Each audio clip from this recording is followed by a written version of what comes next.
Good morning and welcome to America's Home Cooking. I bought 2 packages of short ribs. Ouch was the price for them. But I really like short ribs, though they were a little expensive. I enjoy them. I rinsed them and patted them dry. I put pepper on them. You can put salt on now, but because I'm going to use kelp, I'm going to use the gravy with the salt instead of on the meat. And then what I did was I floured them twice with all the leftover flours that I used.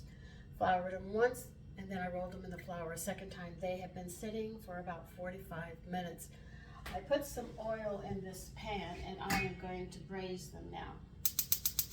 Now when I say braise, I actually mean that I'm going to be browning them. And then we're going to be cooking them.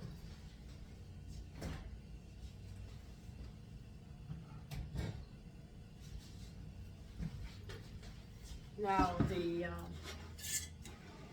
flavor of the stock and the meat is going to be delicious, and because these are short ribs, there's bone marrow in the bones, so we'll be pulling folic acid out, which helps keeps the body warm and helps cell development with the RNA and the DNA and everything else.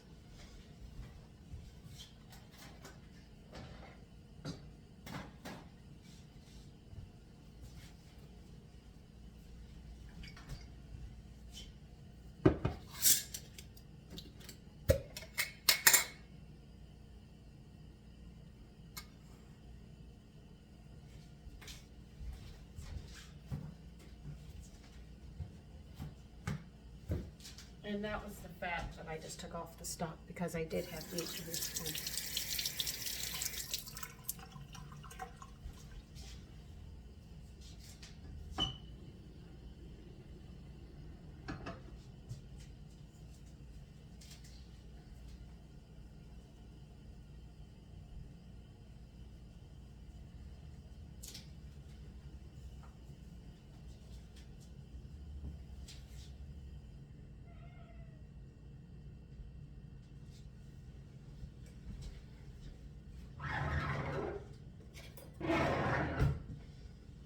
Now these meats have a lot of flavor in them. You'll also see the fat running through it and all, and gristle.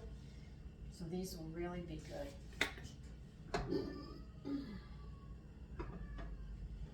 Now the only place you can really find folic acid is in the bones and in the long joints to get enough folic acid. It's more concentrated there. It helps to build the blood cells that you need. And that is done in the long bones of your body.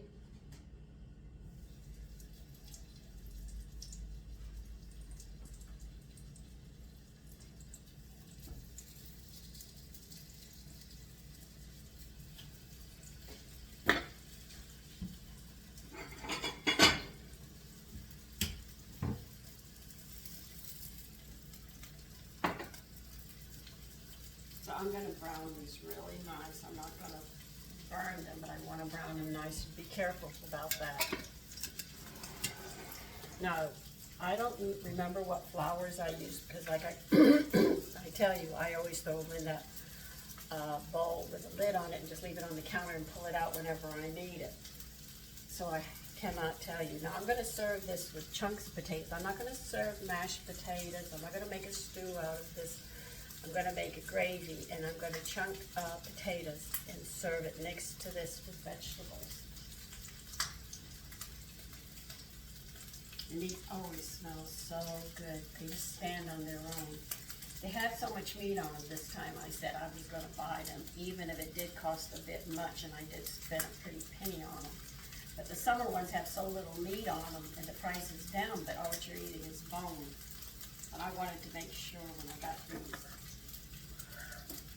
Now the reason you find the meat, so much meat during the holidays, I think, if I remember, right after Thanksgiving, no, not Thanksgiving, Halloween, because I grew up in cattle country.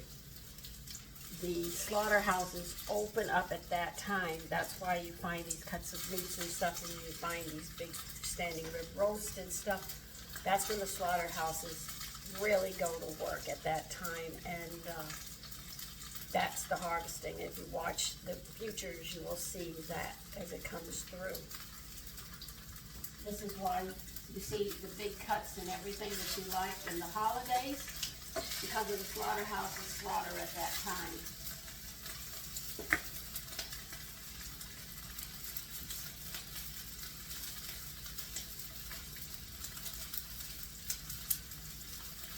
I used to listen to the Futures, but I can't get them anymore, and I'm really frustrated. They say, well, watch the stocks and bonds. I said, no, get to the Futures. The Futures are the best. If the corn is up, you knew the beef was going to be up. If the flour was up, you knew baking. You could always tell what was going to be happening and how the months would be ahead by watching those futures. But they took those futures off, and it leaves us in ignorance now, which I don't like. I like to know what's going on.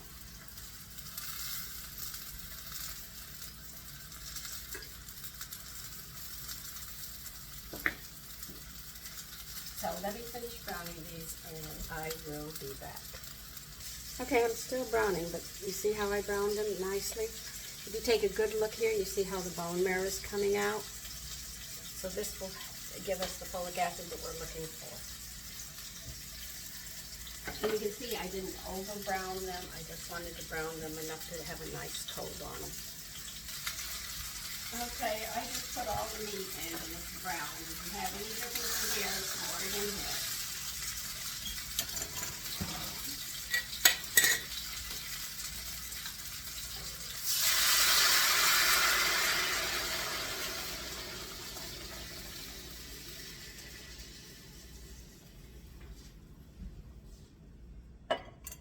This really looks good.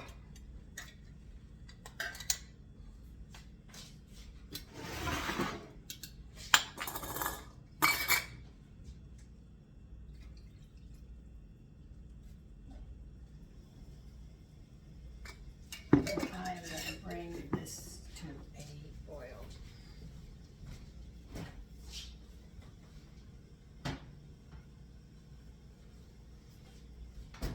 And I will show you how much I put in. Hold on a minute.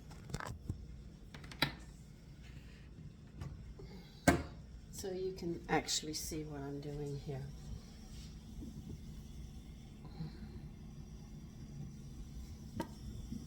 There you can see I filled the pot pretty high with stock. That's all stock that you see. And the meat. And you can see there is a lot of meat because the bone only takes one section. So these cuts that you're going to be paying, if you buy them now, because the slaughterhouses have just finished doing what they have to do, you can get a lot of meat on this, and it'll be very tender.